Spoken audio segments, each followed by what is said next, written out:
ഇന്നെനിക്ക് ഹോസ്പിറ്റലിൽ മർമ്മ ഡ്യൂട്ടി ആയിരുന്നു കേട്ടോ.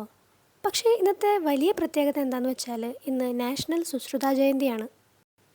ആയുർവേദ ശാസ്ത്രത്തിൽ സുശ്രുതാചാര്യ നൽകിയ സംഭാവനകൾ വിലമതിക്കാനാവാത്തവയാണ്. ഇന്ത്യൻ സർജറിയുടെ പിതാവ് എന്നും അദ്ദേഹം അറിയപ്പെടുന്നു. പ്രത്യേകിച്ച് ഒരു ശല്യതന്ത്ര ഡോക്ടർ എന്ന നിലയിൽ ഈ ദിവസം ഞങ്ങൾക്ക് വിസ്മരിക്കാനാവാത്തതാണ്. രാവിലെ തന്നെ അതിനുള്ള തയ്യാറെടുപ്പുകളിലായിരുന്നു എല്ലാവരും. ഫ്രണ്ടിലായിട്ട് ചെറിയ രീതിയിൽ ഞങ്ങളൊരു സുശ്രുത പൂജ സംഘടിപ്പിച്ചു.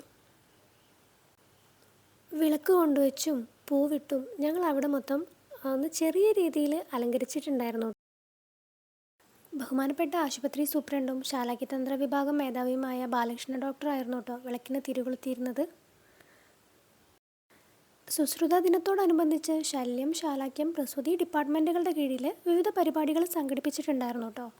നമ്മൾ ശല്യതന്ത്രത്തിൻ്റെ കീഴിൽ ഒരു എസ്സേ റൈറ്റിംഗ് കോമ്പറ്റീഷനും പിന്നെ UG ഫൈനൽ ഇയർ വിദ്യാർത്ഥികൾക്ക് ഒരു ഹാൻഡ്സ് ഓൺ ട്രെയിനിങ് ബാൻഡേജിങ് ടെക്നിക്കിൽ അതുമായിട്ടുണ്ടായിരുന്നു. അതാണ് സംഘടിപ്പിച്ചിട്ടുണ്ടായിരുന്നത്.